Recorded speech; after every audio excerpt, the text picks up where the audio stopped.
Forward. Welcome, ladies. Welcome to your 21-day hormone detox. I'm Dana Danawi, for those of you who don't know me, and many of you here are brand new to me, I have to say. I'm very excited. Usually I have repeat ladies who come on, or ladies who have done programs from before, or we have some kind of communication on Instagram or email or somewhere. But this group, the majority of you are all new to me. So I'm very, very excited to have you all here with me. I'm very excited for you to start this journey today. It is going to be an incredible journey if you allow it to be, if you go full on into the experience, if the excitement that you're feeling today, I know some of that excitement maybe was you're not as excited as when you saw the email this morning, which is normal. But as long as you carry through that excitement and that the feeling when you're doing something new, you just keep carrying that with you throughout this program. There's going to be challenges for sure, but when you keep that energy up, the challenges are a lot easier to overcome. And of course, you're going to have plenty of support along the way. So I want to welcome you all today for day one. Today is the first day of 21 days, but we actually have a full 28 days on this program. So 21 days is the time it takes me to teach you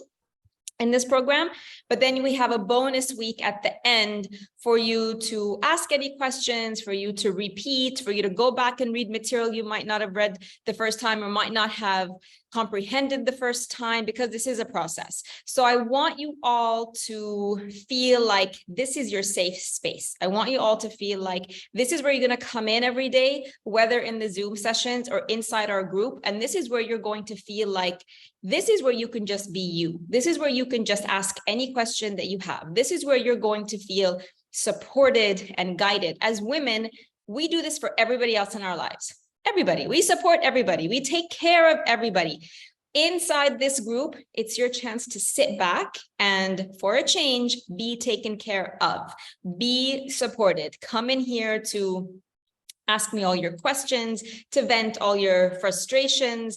And as women, we're really good at helping each other and supporting each other with that when we need to. So important for you to remember right off the bat that this is your safe space. And having said that, that also means that everything we say in here, whether in the sessions or in the group, is 100% confidential. So, and it works both ways, confidential, whatever you share with me, and whatever the ladies share on the group, confidential between everybody inside this group. All right.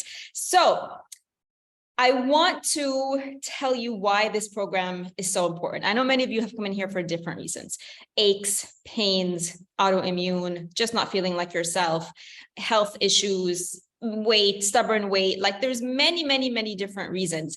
But what's going to happen by the end of this program, and why it's really important, regardless of what your specific reason for being here is that you are going to take back responsibility of your body. And this is a huge thing for me. And really, I want to say sort of the umbrella that I work under, which is to teach women that, well, men and women, but mostly women, that your body is your responsibility. Your health is your responsibility. It's nobody else's responsibility. Nobody has the right to tell you how to take care of your body. Nobody has the right to tell you, you're going to do it this way, or you're going to do it this way, or you have to take this medicine, you have to do this protocol. You are choosing how you want to take care of your body. By joining this program, again, I'm not the one who's going to sit here and tell you.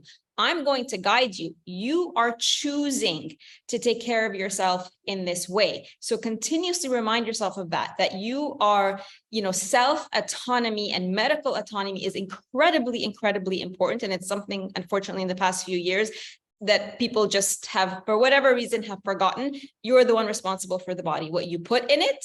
So, I mean, it works both ways too. You're responsible for what you do in order to heal it, but you also are the one who's responsible for the consequences when things are not going quite the way you want them to, which is empowering. That's not a bad thing, right? When you decide, right, I'm not feeling well, my body is giving me all these signals that something I'm doing is just not working. That's not to shame you or to blame you. That's getting your attention. That's your body's grabbing your attention and saying, here's what I need you to do. And all of these steps that we're going to take together in this program are to get you to that point where you are completely empowered in your body. You understand your body, you understand the signals, you understand how it works, you understand how it communicates with you. It's not just about following another nutrition plan. This is not a diet. This is not a conventional diet. This is not something you're just going to do for 21 days. And then when we're done with the 21 days, you're going to go back to however way you're eating today. This is a complete lifestyle change. And 21 days is just the shortest time that it takes me to teach you how to create a brand new foundation for your life. It is not the beginning and end of how you're going to eat. And I need you, if today you're thinking, if you're looking at the materials, if you're looking at the meal plans and you're like, oh my gosh, I don't know if I can do this even for 21 days, or I'm just going to do this for 21 days. I'm just going to push myself for 21 days. That defeats the purpose. This is a healing plan. It is not a diet. It is not a quick fix. It is not a magic pill. It's not something you're just going to power through and then say, right, I'm going to go back to everything I used to eat. You're not going to want to anyway. You might not imagine that today, but you're really not going to want to by the end of it. So what's going to happen in our calls every day is I'm going to be presenting you with something to think about, mindset work that's not part of the material that you got. So the first thing I want to teach you today is that this is not a diet, and that there is a huge difference between a dieter's mindset and a healing mindset. And I've been there. I was a dieter for 20 years of my adult life. I know exactly what a dieter's mindset is.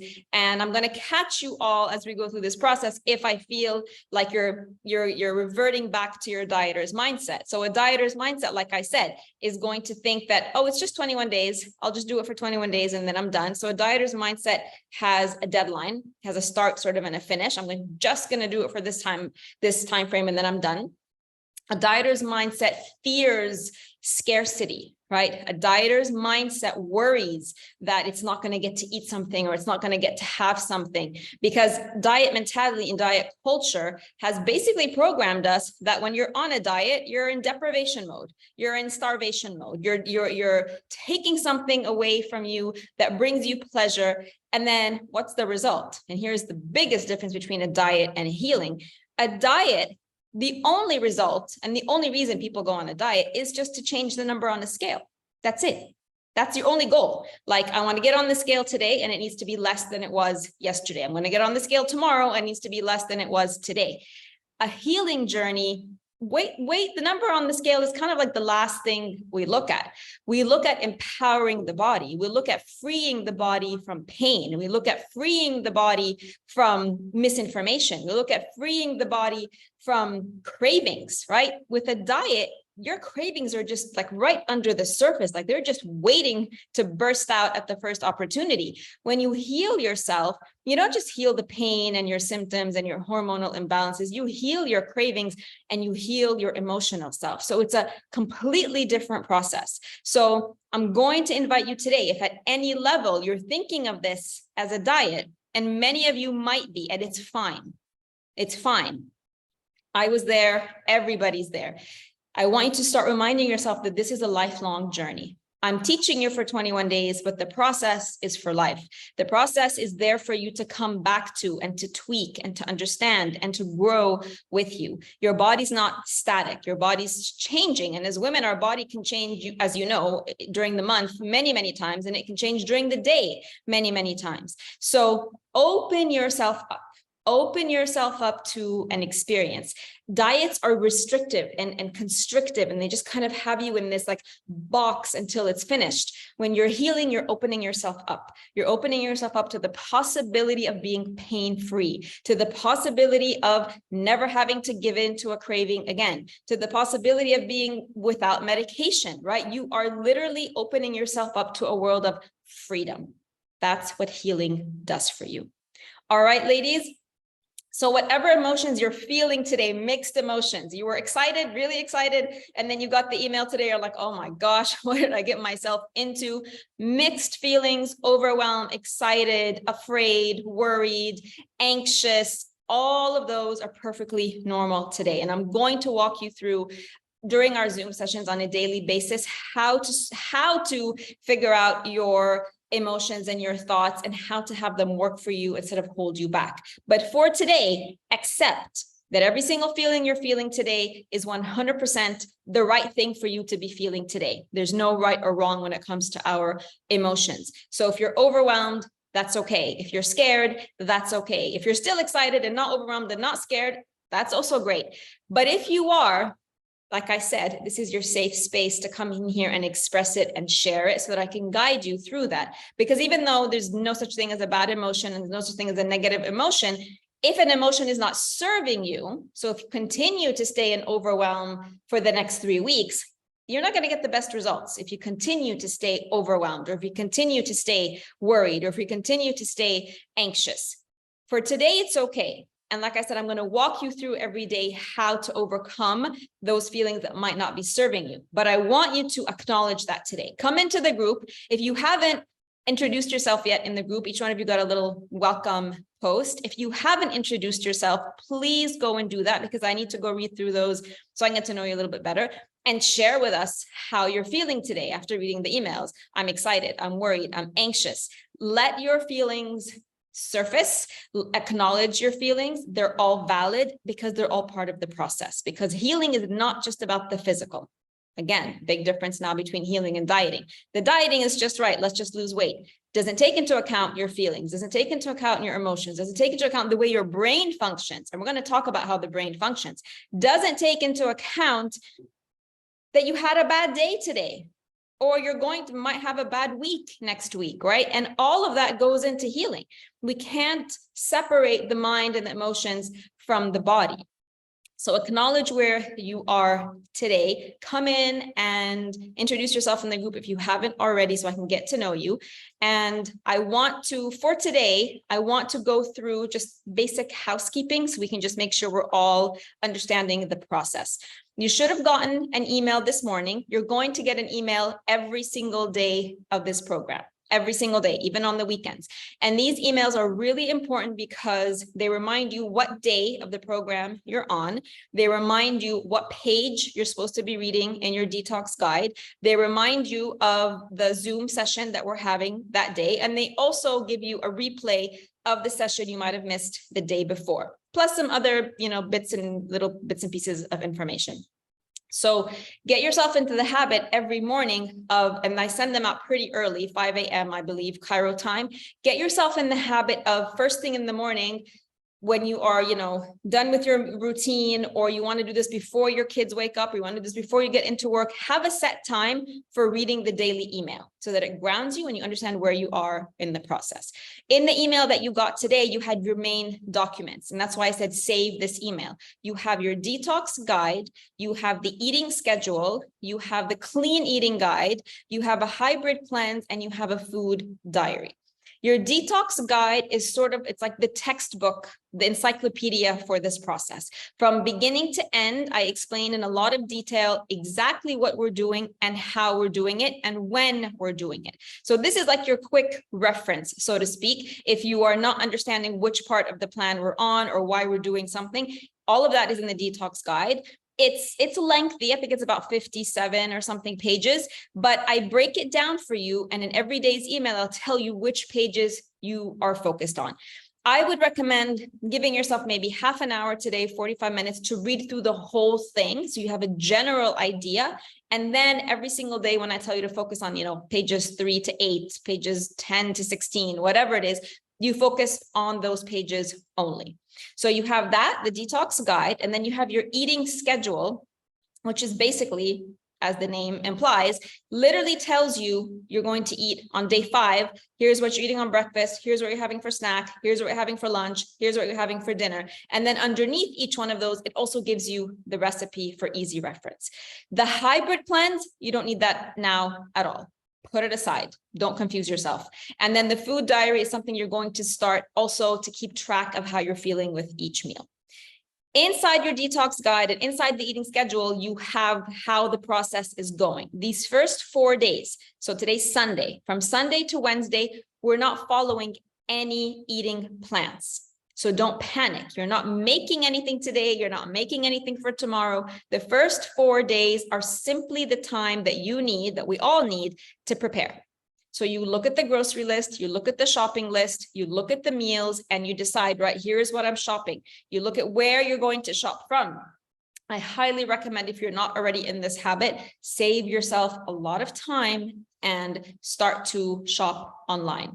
The time it takes you to get in your car, drive to the supermarket, shop, get back in your car and come home is a minimum, I want to say, of 45 minutes, minimum, depending on where the closest supermarket is. Online, once you get into that habit, it takes you 10 minutes.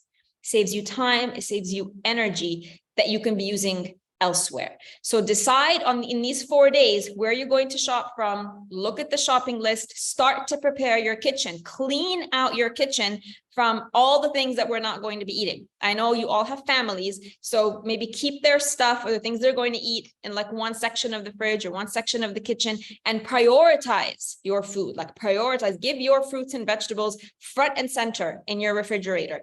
Flood your cabinets with the healthy oils and the healthy foods. Create an environment in your kitchen that makes it inviting for you to come in and create all the delicious healing food every day.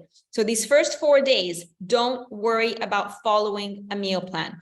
The only advice I would give you in terms of shifting how you eat in these 4 days is if you are somebody who drinks a lot of coffee, because we're going to remove coffee. If you drink a lot of coffee, and if you're somebody who eats a lot of processed sugars, because starting Thursday, all of that's going. So starting Thursday, there's no caffeine, there's no dairy, there's no bread, no pasta, no cakes, no cookies, you're going to see that list. If you're somebody who, especially with coffee or tea or any caffeine, you might experience what we call the detox withdrawal symptoms on Thursday, which is the headaches, the fatigue, irritability. So if you would rather not experience all of that all at once, then I could recommend for you in these next 4 days, start to decrease your coffee gradually. So let's say you drink 2 cups of coffee a day. Let's say you've already had 1 today. Have your next one today, but starting tomorrow, keep your 2 cups of coffee, but decrease them by 1/4 of a cup. And then on Tuesday, keep your 2 cups of coffee, but decrease them by another 1/4 of a cup. So you're only having 1/2 a cup. And then by Wednesday, you're having literally like 1/4 of a cup of coffee.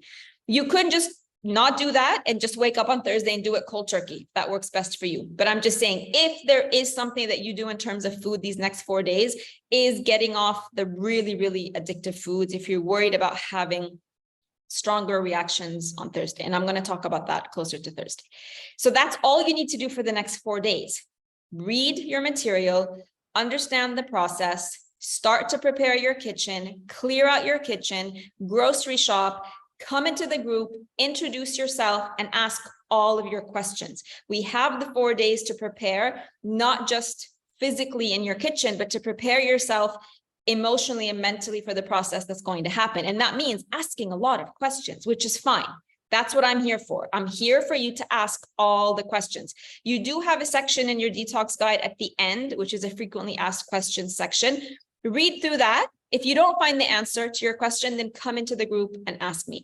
I'm going to ask you all, please, to keep all communication either in the group or on email. I know almost all of you here, I've been talking to you either on Instagram Messenger or Facebook Messenger, which is fine. But now that we've started the program, in order to streamline the process, and because I want to make sure I don't miss any of your questions, either ask me via email or in the group only. So no more Messenger and no more Instagram, please. We want to keep it where, also because when you ask a question in the group, chances are, if you're thinking of something or something is not making sense to you, or you're just confused about something and you ask it, somebody else in the group must be thinking the same thing as you. So when you ask it in the group, I can answer for you, but also answer for somebody who might be a little bit more shy and not as comfortable asking the question.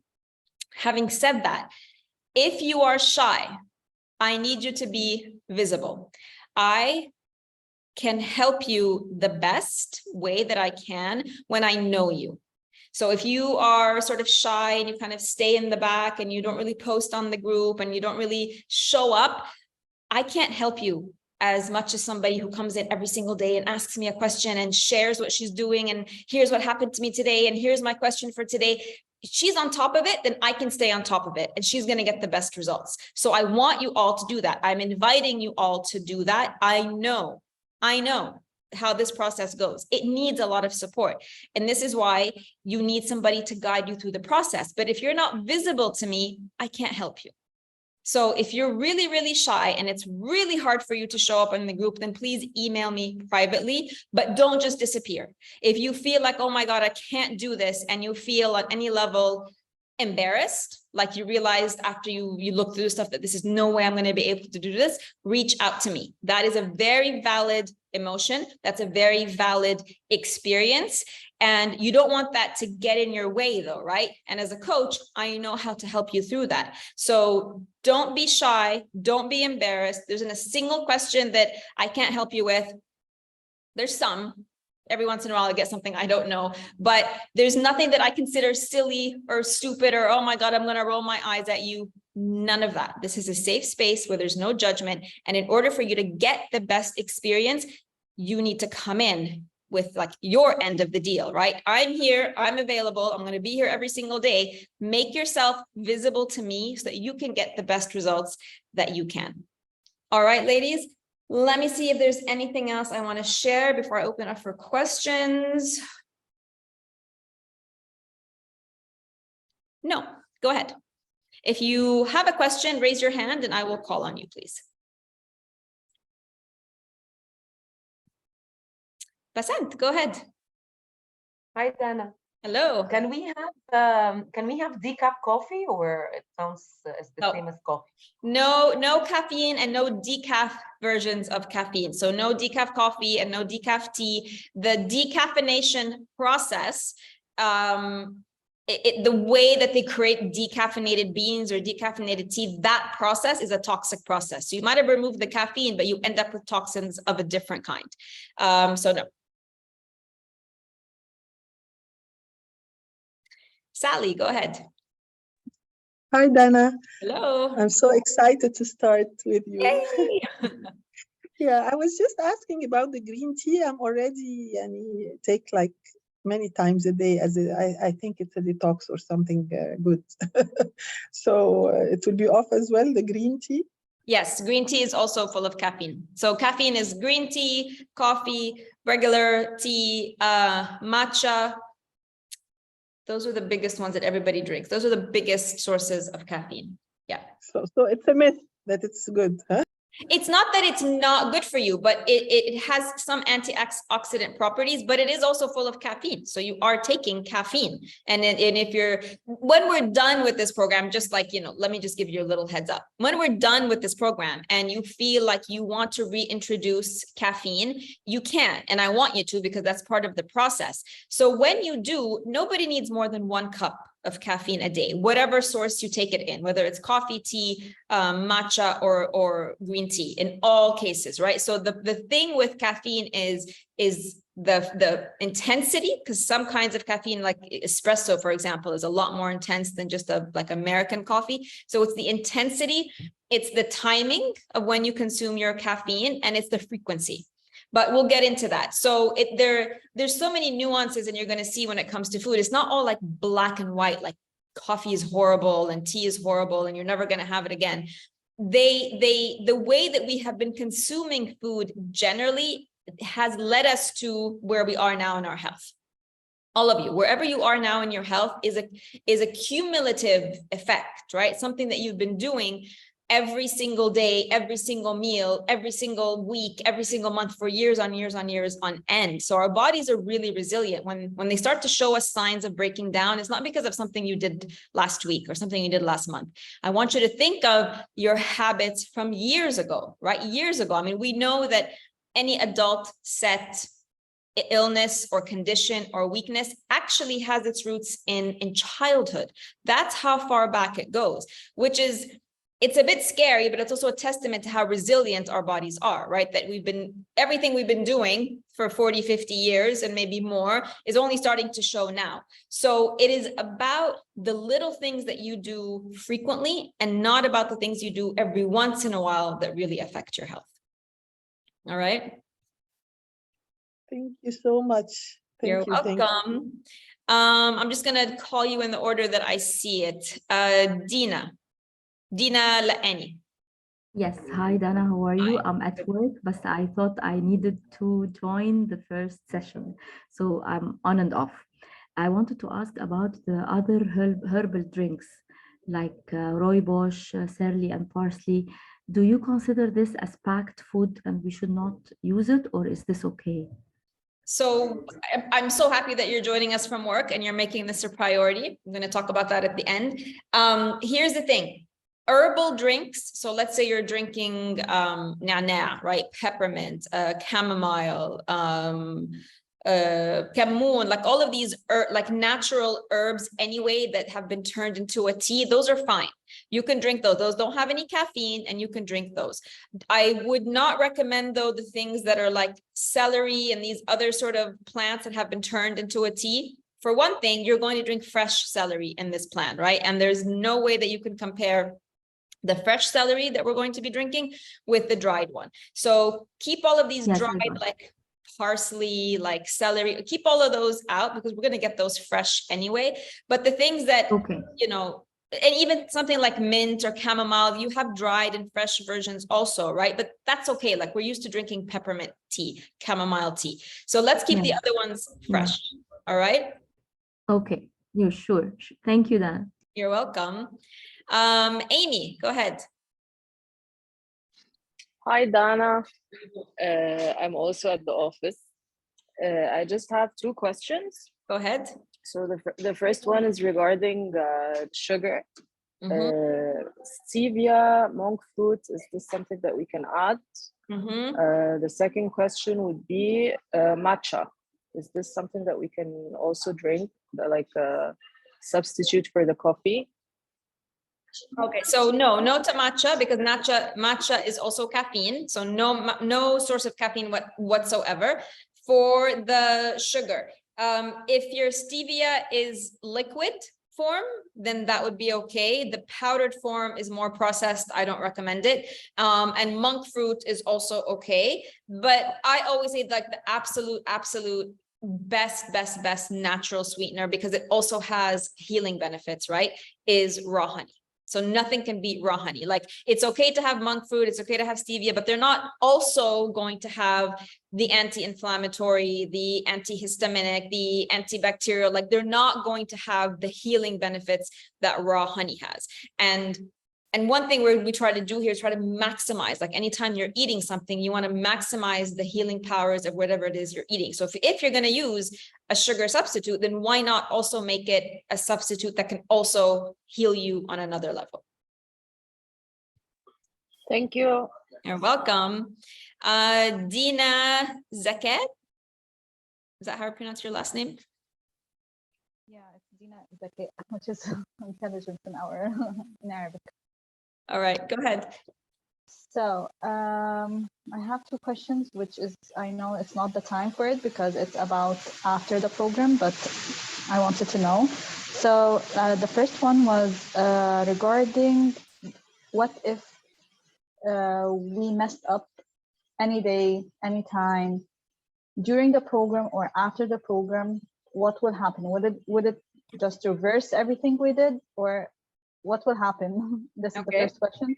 The second one was regarding coffee. I never drink coffee, but I heard that coffee is something that is not, it's good to just have one coffee, 1 cup a day or something. So I just wanted to know your opinion about it. So if later on I can drink coffee, so whatever, is it good to have just 1 coffee, or it's better to just eliminate whatever caffeine we can get? So these are the two questions. Sorry, I'm at work as well, so. Okay, those are great questions. So don't I don't ever come in and say, oh, I don't know if this is the right time for this question. If a question has popped up in your head, it's the right time for the question. And this is a valid question, valid concern, because maybe as you're looking at the meal plans, you're thinking, oh my God, so I'm never going to have coffee again, or I'm never going to have pasta again, or I'm never going to have, pizza, whatever it is. So when it comes to messing up, so this is, I want you to start, starting tomorrow, I'm gonna teach you some things to understand how your thoughts are working either for you or against you. The way that we speak to ourselves is really, really important. So start to remove things like messing up, like phrases like messing up, or I get a cheat day, or I screw everything up. When we eat, we're not making mistakes, right? We have so attached eating, it's sort of become like a judgment, like when somebody eats, like I'm either good or bad when I'm eating, right? Like if I'm following the plan, then I'm being good. If I fall off the plan, then I was really bad today. I really didn't do it. I went and ate all this junk today. I was really bad today. You might not even notice how you're talking to yourself, but we're literally judging ourselves, judging our character based on how we're eating on any particular day. I was good today. I was bad today. We're going to drop that. Okay. You're healing. And because healing takes time, because healing is a process, healing is always, that's just how healing is, going to be about taking a few steps forward and taking a step backward. Always. That's just how it is. A few steps forward and a step backward. What's going to happen the longer you do this is that the time between the step backwards, that gets bigger and longer. All right. But we're human beings, and we're driven, and the way that we eat is driven by emotions. And as long as we have emotions, and as long as we have life experiences, there's going to be times when we use food as comfort. And like I said, it's going to shift. You might be using food for comfort every single day right now, right? Every single day, you might be reaching for something to remove some kind of discomfort you're feeling. What's going to happen is, instead of using it every single day for comfort, it might become, once every 2 weeks, you feel like you need it, maybe longer than that. Right now, I've been doing this for 10 years. Using food for comfort really only happens when there's like a horrible thing that has happened that I have never experienced before. I just don't know how to manage my emotions about it. But this is going to take you time. And I don't want you to, we call it future tripping, right? I want you to think so far into the future that it holds you back. Take it step by step. Remind yourself that you're human. There's no such thing as a mess up. It's just food. It's just food. Some days you eat food that's really good for your body and boosts your hormones and boosts your health. And some days you're going to eat food that's not so optimally healthy, but you know what? You need it to serve another purpose. And that's all good. They're both of them are experiments. Both of them are basically, you're going to, when you get into this process, you're going to use those times when you're eating well and those times when you feel like you just need a pizza. You're going to use those times as data collection.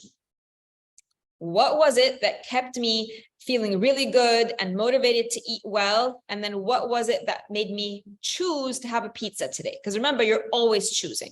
Nobody's making you do anything. Nobody's forcing you to eat the pizza. Nobody's forcing you to eat healthy. You're always making a choice. So get out of the mentality of I'm messing up or I'm good or I'm bad. Food is food.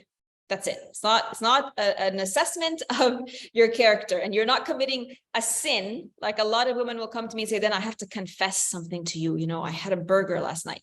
When a confession means you're coming to tell me about a sin. It's not a sin if you had a burger. It's not a sin if you go and have anything that you have.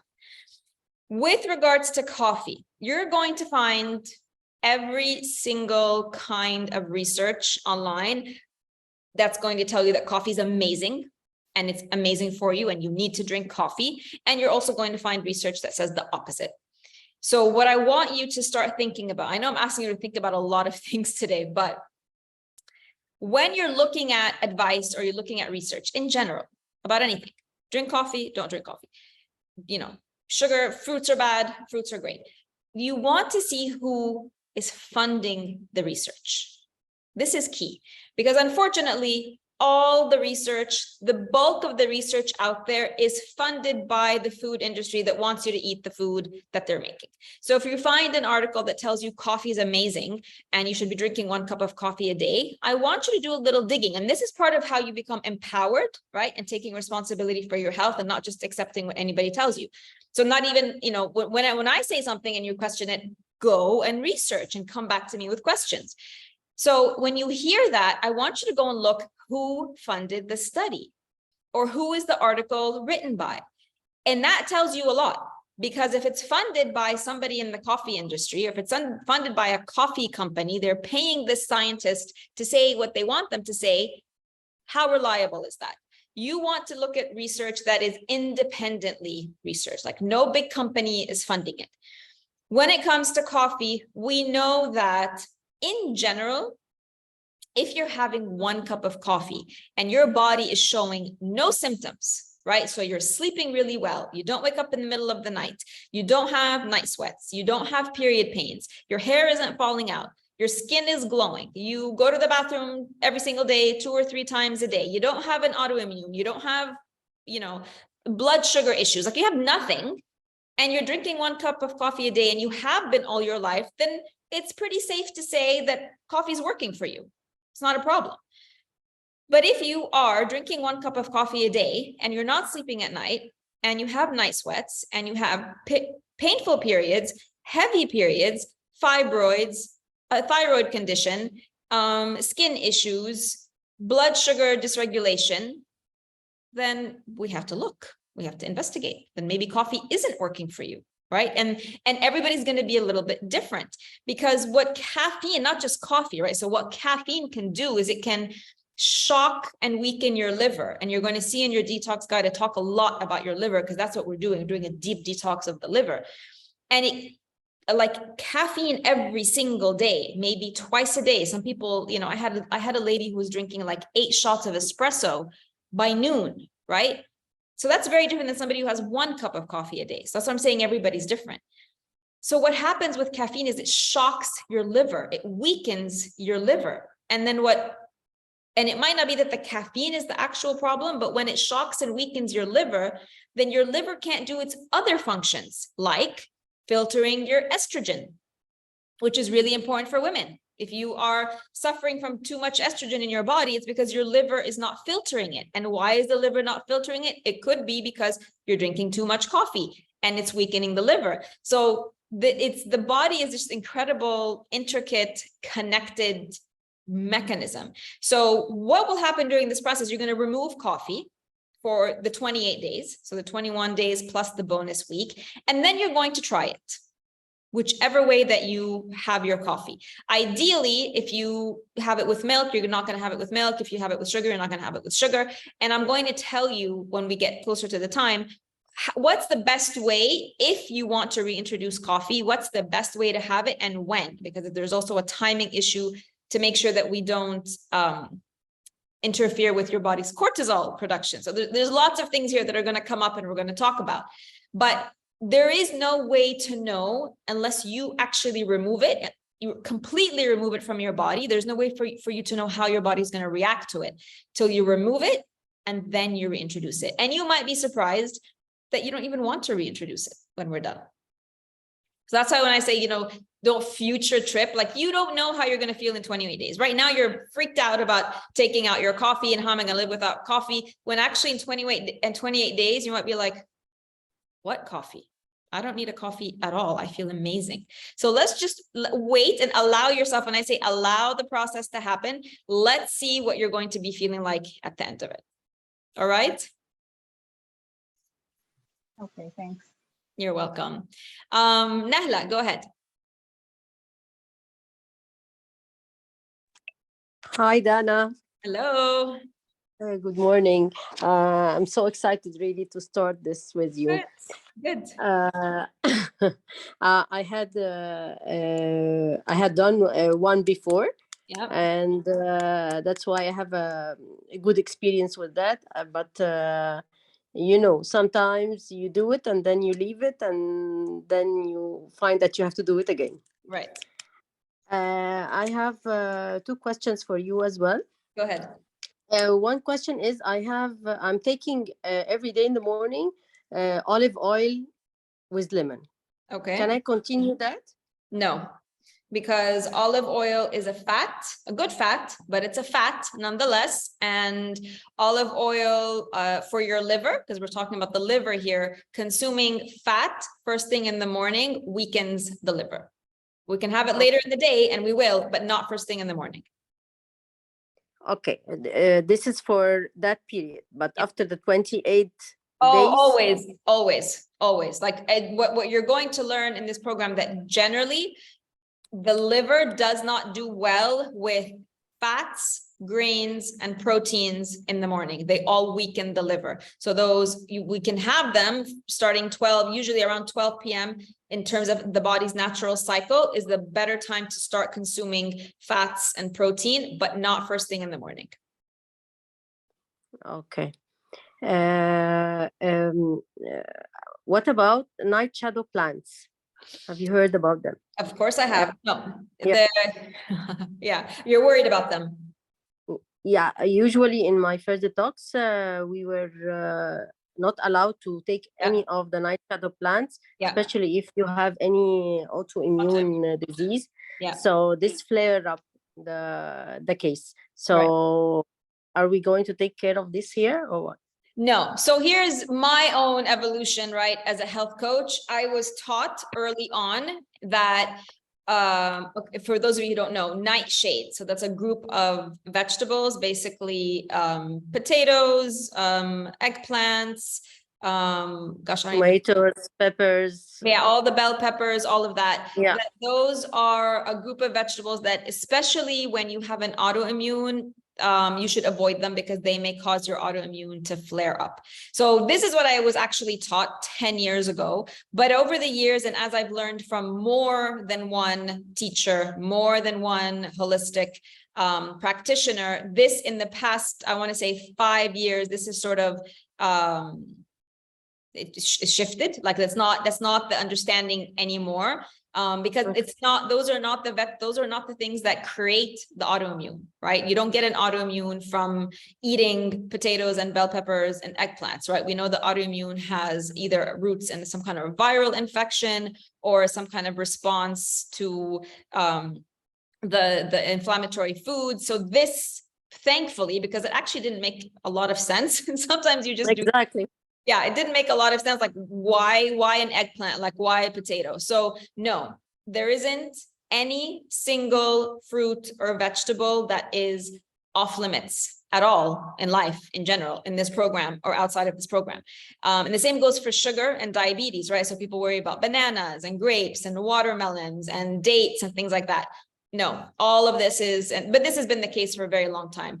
Those are all myths. So there isn't a single fruit or vegetable that anybody, whether you have diabetes or an autoimmune or any condition, should worry about when it comes to fruits and vegetables. Not a single one.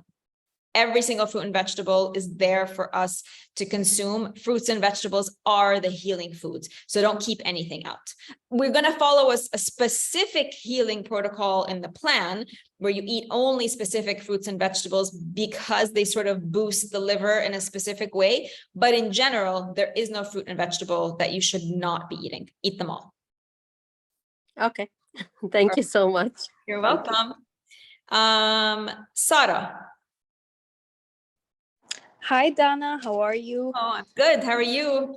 Good, thank you. I'm really excited to start this as well. I have some questions that are a bit more specific to the detox itself. So, from day 5 to 7, firstly, can let's say for lunch, can I repeat the same meal? Because most of your recipes are like serves 4, so just for ease of getting this done. Is it possible to repeat? That's number 1. And second question would be, you recommend adding a small portion of fish during dinner. What is considered a small portion? All right, we're gonna get into the starting Thursdays when you get into the detox, but the first 3 days of the detox, we're sort of easing the body into it. We're not going straight into a deep detox. We don't shock the liver. So the first 3 days, you will be having a small portion of animal protein, and basically it's like as the size of your palm, right? Fish, a steak, you can have meat if you want, piece of chicken, it's about the size of your palm. That's what 1 portion is. Can you repeat? Definitely. Whatever makes this process easier for you and more sustainable for you, by all means, you can repeat. Okay, great. So it doesn't matter if I have it lunch and dinner, or let's say the 3 days lunch. No. Okay, cool. Thank you. You're welcome. Salwa, go ahead. Hi, Dana. How are you? I'm good. How are you? I'm very excited for this, yet very anxious, but I'm trying to make it Okay. work. That's good. That's good. I actually had two questions, but one of them you already answered. Okay. I was skimming through the documents you sent, and I didn't understand what does hybrid cleanse mean, and when do we use it or start or? You don't need to worry about that right now at all. Don't even look at it. It's not coming up yet. It's not coming up for the next 2 weeks. So don't worry about it now. Just put it aside. I'm going to talk about it when we need it. Okay, sounds good. Thank you. You're welcome. Ladies, if you've asked a question already and I've answered it for you, please put your hands down, because I don't know if you still have another question or you just forgot to put your hands down, so that we can just, no confusion. Nuran, go ahead. Yes, hello, hi Dana. Hi. My problem with all of detox programs, I'm not sure about, and in Egypt, many things that you're supposed to be healthy, they're not, especially with fruits and vegetables. You mentioned honey. So this morning I didn't take my honey because, I'm sure there's it's composed of some sugars or something. So do you tell us about, recommend us about sources? So if I'm drinking, any of these options you put for us, we're going to the right places to buy from. Yes, in your documents, I have a resources shopping. If you're in Cairo, I know some of you are not in Cairo.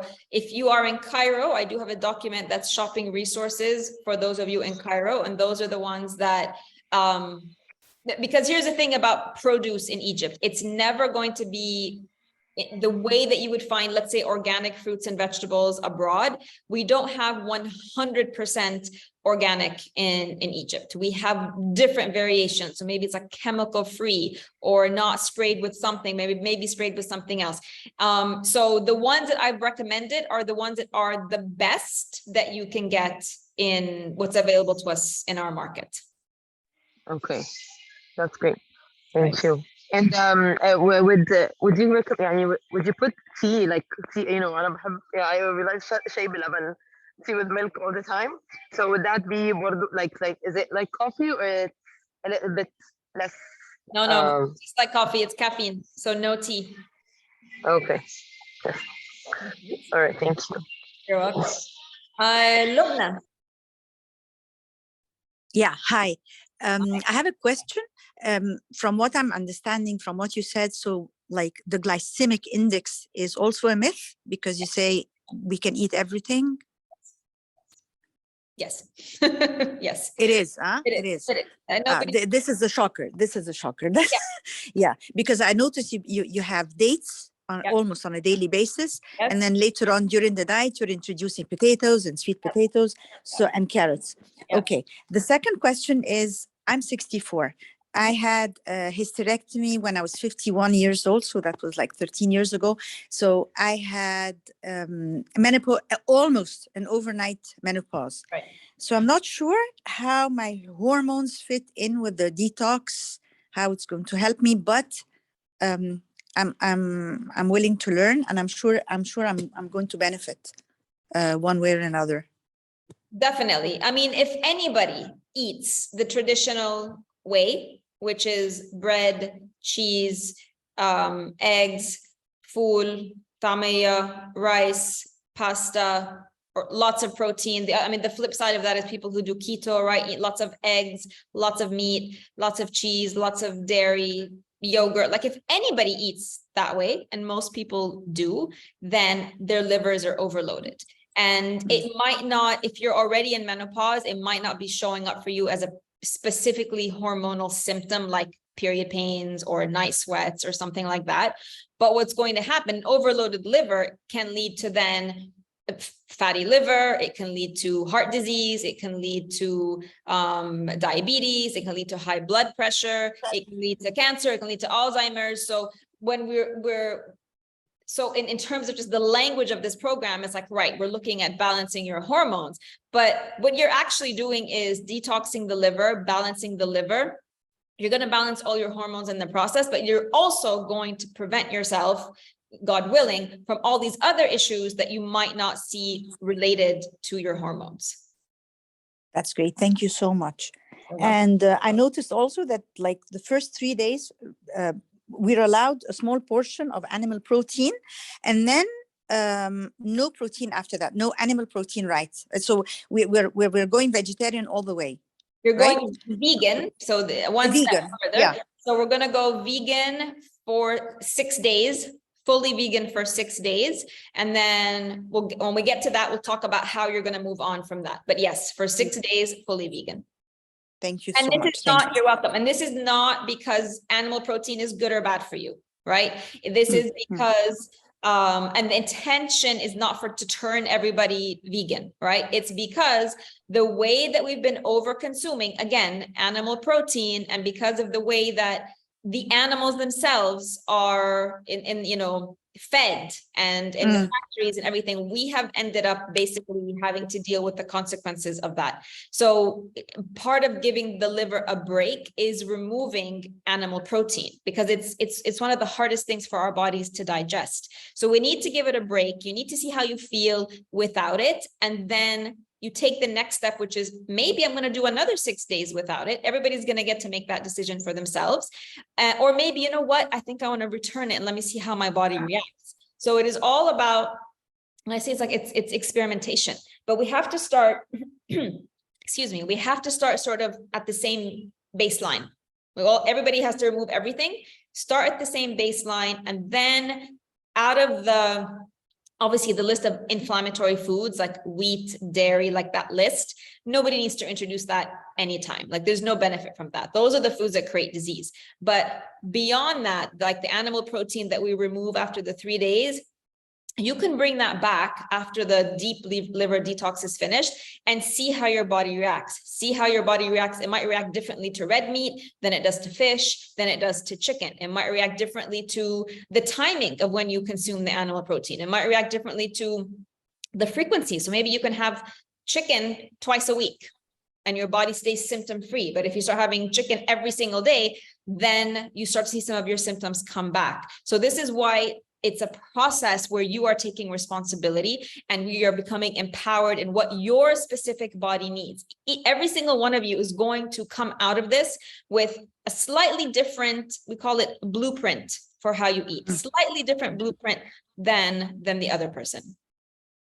That's great. But will we starve? Honestly, I mean, I'm I'm worried. I mean, we're talking smoothies and salads and I'm concerned. Yeah. This is a very valid concern, right? And who's here? Meha. So Meha's here from the last month's group. I'll let her answer this question. Meha, why don't you answer this question about if you're going to starve or not? For the first time in my life, I was not hungry. I was, honestly, I was like satisfied. You know, the thank you. Thank you. Yeah. Lucky we have a veteran here. Meha's here with us. I mean, it's much better for you to hear it from her, right? Because I know you're not going to starve. I know what the process is like, but there you go. The reason you might have a few days when you go through the detox withdrawal symptoms where you might feel hungry, but that's just the body getting rid of the addictions, right? The caffeine addiction, the sugar addiction, those are such strong addictions that when you remove them from the body, your body's going to ask you for its fix. Like it wants the hit of caffeine, it wants the hit of sugar. You're going to mistake that feeling for hunger, but it's not really hunger. You can't actually go truly hungry in this program because the amount of nutrients you're getting in each meal is so dense that, and I'll talk about that later, you cannot go hungry. You're eating, there's nothing in that you're eating that is a waste, right? Every single fruit, every single vegetable is full of the minerals and the vitamins and the antioxidants and the live hydration that your body has been missing. And that's why, like Meha said, you end up feeling satisfied.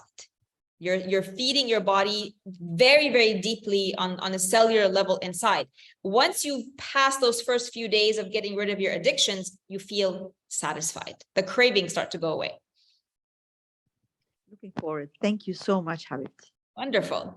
Sally and Dina, did you just leave your Yes, hands up? Or you have yes, more yes. questions? I just wanted to add that I've been trying for a month now to eat clean, and astonishingly, I'm enjoying it so much. I don't know how come I've been away from this way of eating for my life. Right. Yeah, That's like that. That's so true. that's- Thank you for mentioning that. and I was telling everybody about your programs for years. I never had the gut to try. I thought it was really tough for me, and when time comes, I think you're ready. Magic happens. Yes, that's true. That's true. But it is really equally true when you say, like whenever so many women, when they go through this program, they're like, why didn't anybody tell me about this before? Like, why do we all know about this? It's true. It's like, it's crazy because it's so simple. It's very simple, mind you, ladies. It's very simple. We're not doing anything complicated. We're taking out the stuff that creates disease and we're flooding the body with the food that heals. So it's a simple process. It might not be easy, right? It's otherwise everybody would be doing it every single day. Like you said, Sally, it might not be easy and it might be scary, but once you do it, it's like, that's it. Like, that's all I needed to do to sleep better, to get rid of my pains, to get rid of my autoimmune, to reverse my disease that I've had for 20 years. Like, this is all I needed to do. So it's very, very true. And then keeping yourself in that energy of the excitement is how you're going to get through the part that's not easy, the part that's challenging. Thank you, Sally. Manel, go ahead.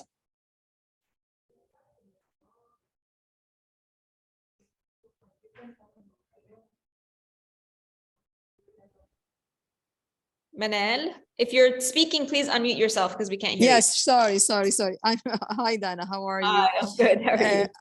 I'm really excited. I've been in your mail list for ages now, and I finally did it. Thank you. You're welcome. Actually, I'm sorry I joined lately because I'm currently at work. So will it be easy to follow all the preparations and everything while I work and do the job? I don't know if these questions were asked or not. So excuse me if they were asked. No worries. That one point is work. The other thing that I'm since I've been since ages now, 50 years now, I'm taking medicines, vitamins. Sorry, so I don't function without vitamins actually. So will I go on with my routine because they are essential to my life actually. All right. The point is I'm heading for or I'm aiming to detox my liver. I have serious problems for the last 2 months because I have this medicine after doing an intervention. And this medicine, I'm hypersensitive to medicine, so the liver enzymes are higher, and they stop the medicine. But I'm now needing it to detox the liver, actually. So I'm in bad need of this program, actually. So these are my 3 concerns, if you don't mind: the work, the vitamins, and detoxing my liver.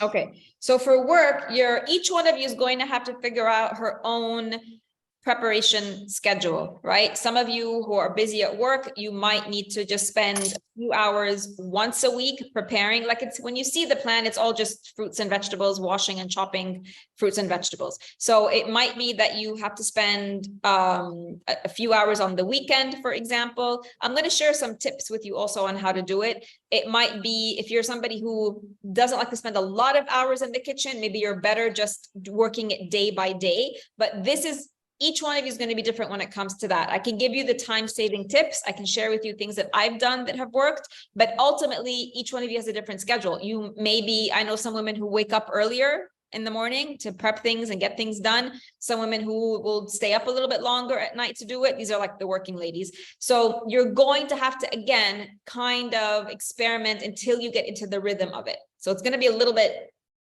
sort of chunky and like awkward, and it's going to work one day and it's not going to work one day until you get yourself into your own rhythm. And that's okay, because you're doing something completely different. You're doing something completely new. It is going to take a time of stumbling a little bit until you smooth out the process for yourself. In terms of your vitamins, all right, so we do have a section on vitamins coming up. We do that, I believe, in week 3. We do talk about vitamins. And the thing with vitamins is they're supplements, right? So supplements are something that they're like an add-on to whatever it is that you're eating. We have to always create the right foundation with food first, okay? If supplements, if you're depending on supplements, that's because there's something not balanced in your food foundation, 100%. So we're going to work on that. You're going to create a much stronger foundation where the supplements are just there to kind of, maybe fill in a gap or two, but they're not going to become essential. The other worry with vitamins, and I don't know how long you've been taking them, but this might be one of the reasons why your liver is weak, is because every single supplement on the market in Egypt and abroad, 99.9% of them are synthetic versions of whatever vitamins or mineral that you're taking. They're synthetic versions, and then they're also filled with chemical additives and fillers that are toxic. So if you are taking a vitamin every single day for years and years and years and years, you're not just taking whatever, the vitamin D or the magnesium or whatever it is that you're taking, you're also taking whatever is in that capsule that the body tags as toxic. And if you've ever looked at the list of ingredients in your vitamins, you'll see that. We're going to get into that. I'm going to talk to you exactly which vitamins to keep and what types of vitamins to buy and how to look at the labels, but that's coming in week 3. What you will do though during the detox, and this goes for everybody, is unless you are taking a prescribed medication, you remove everything for the detox. So everybody stops all their vitamins, any over-the-counter medication that you're taking, Tylenol, Panadol, all of that, we stop during the 9-day detox. Only if you're taking a medication prescribed by a doctor, that's the only thing you keep. And then this is how we're going to start to detox your liver, Manal. We have to get rid of all of that excess. Yeah. That was great. Thank you so much. Thank you, Dana. You're welcome. Dina and Dina, do you guys have second questions or you just forgot your hands up? Yes, Dana, yes. I have 2 more questions. Okay. My first question is that I'm on blood pressure medication since 15 years. Okay. Usually when I do the traditional diets, my pressure goes down. Okay. Do I need to refer before I start to my doctor, or should I take it as it goes and we see what we do later? And my second question is that because I stopped caffeine since a long time, so this is not a problem for me, but I still drink 1 cup of green tea, which will be easily removed, but I take chocolate a lot. So from your experience, if I have chocolate craving, what should I do? Okay. So in terms of your blood pressure, we're just going to monitor that as we go along. So just keep taking the medication as is. The core cause of high blood pressure, and I'm just going to assume, is if you're eating the high processed foods, right? So bread, pasta, too much animal protein, all of those things weaken your kidneys, and which, believe it or not, they're the ones responsible for your blood pressure. The other thing, it's very interesting that you're saying you crave chocolate, because high blood pressure is also a symptom of low magnesium. So magnesium, guess where you find magnesium? You find it in chocolate. Chocolate is full of magnesium. So this is just for you, just to start making connections, right? Like your body's literally asking you for the thing that it needs the most to heal itself.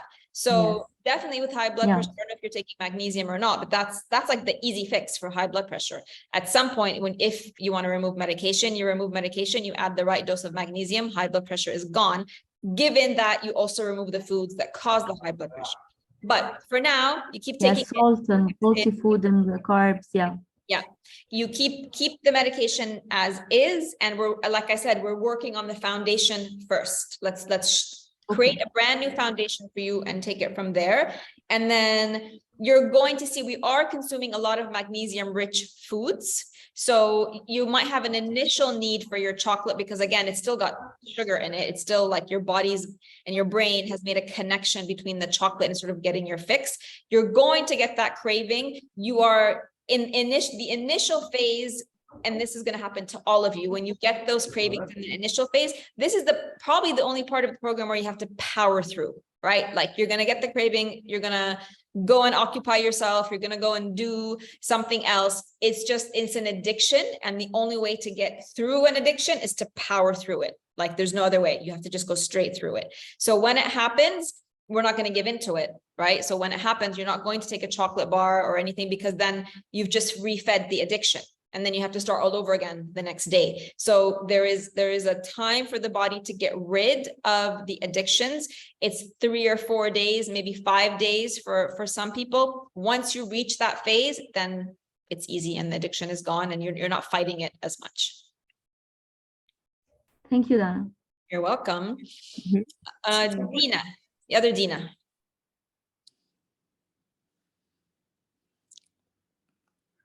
Did you have another question, Dina, or you just forgot to put your hand down?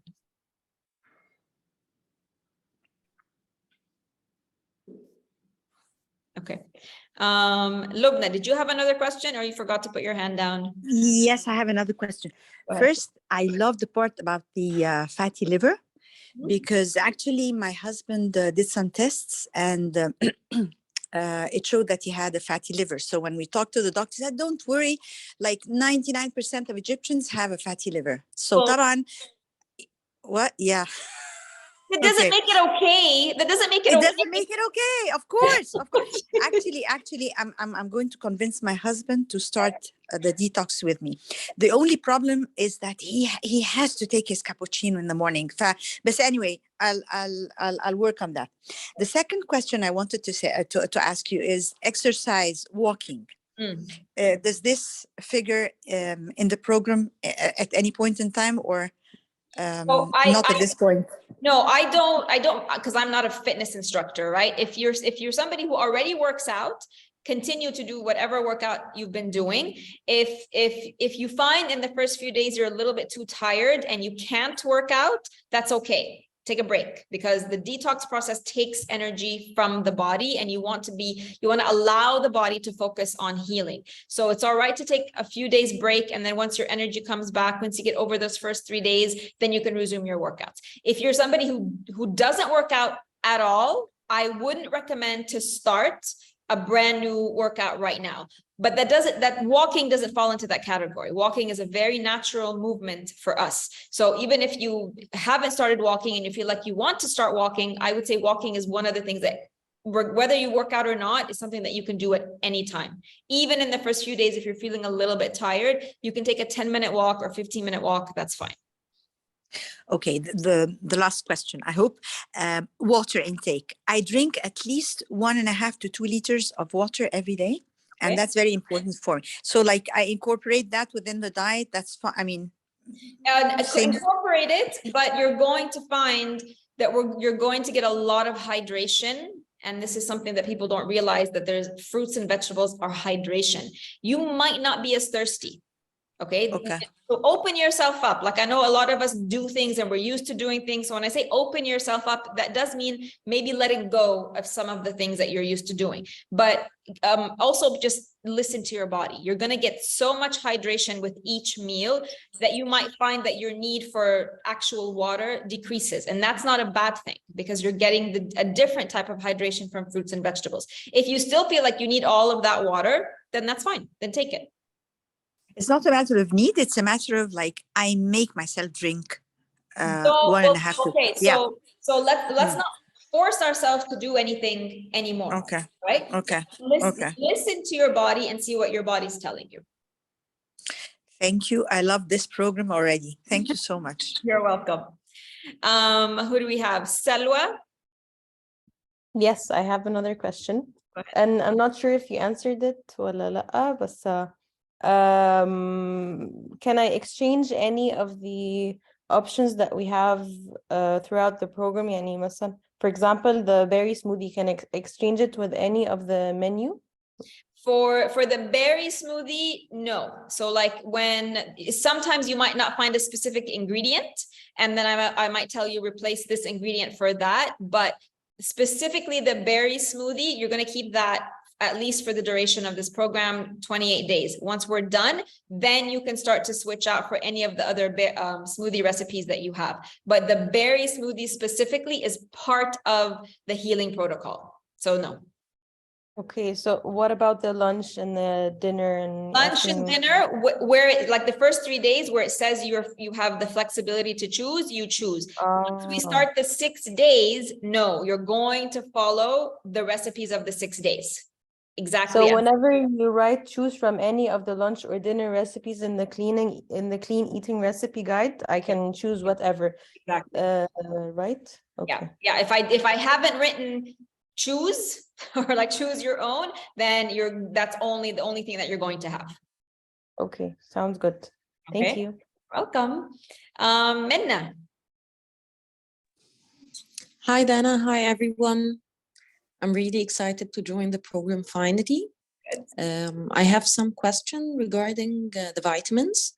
I've been on vitamins prescribed by the doctor for the past almost 9 to 12 months, as my ferritin and vitamin D, it's very low. For now, I take them every other day, not every day. I've just visited my doctor last week, so he wrote this prescription to have it every other day. So shall I stop them for the 21 day or the 28 program, or shall we go on the same? I would just stop them for the deep liver detox, the 9 days. All right. Okay. And then resume. Just give your liver at least those 9 days of a break. Okay. Okay. Great. Thank you, Dana. Welcome. Ladies, I'm just being mindful of our time. It's 1:15. Quick questions, Nuran and Dina and Pasant, and then post as many questions as you want on the group. Okay, I will be available to come in and answer all your questions there. So go, Nuran. Yes, thank you. And I'm just following on the point of berries. I just saw a lot of ingredients that are not really accessible, or it could be, very high in price now. Yes. So I understand there's no way for berries. I saw kale as well. So can you tell us how strict these ingredients are? Yeah, for berries, I've told you this, the substitutes for berries, like instead of blueberries or raspberries, you can get strawberries, whether fresh or frozen. So you can use those. Another option for berries is also pomegranates. So pomegranates is something you can use instead of berries, and they're easily accessible and in season right now. Kale is something that the substitute for kale is spinach. So for whatever reason, you don't want to use kale or it's out of your budget, the direct substitute for kale is spinach. Okay, thank you very much. You're welcome. Pasant, go ahead. Dana, I wanted to ask about the bread substitutes, because I sometimes make bread at home, but using lentil flour or almond flour. Will this be something possible during the program? No. And also the plant-based milk, so the dairy substitutes, almond, oats, coconuts. So are these substitutes? So only the almond milk, like the plant-based milks, if you want to use them in the first 3 days, like if you want to put them in a smoothie or something, and then after that, no, and then no bread substitutes for the whole program either. Okay, thank you. You're welcome. Dina Zaket. No. All right. Oh, go ahead.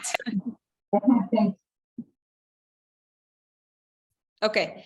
All right, ladies. So I'm going to wrap up our call today. Every day after the call is finished, I'm going to upload it into the group. Inside your group, you're going to find a section called guides. Depending on where you're accessing the group from your phone or from a computer, like sort of look under the photo of the group, the banner, and you're going to see guides. If it's not directly there, you might have to click on more, and then you get the drop-down list. You'll find guides there. I'm going to upload each day's video into there, and then you're also going to find the replay for it in the next day's email. All right. Let's see, one more question came in. If someone has high DHAS, yes, definitely. All right, make sure you're posting all your questions in the group. Come in, introduce yourself. If after, today and what you've heard me say, you want to come in and add something to an introduction you've already added, you want to come and tell me more about your symptoms, you want to come in and tell me a little bit more about how you're feeling, do all of that. And I will see you all again here tomorrow, same time, same place. Bye, ladies. Bye, حبيبتي. Bye.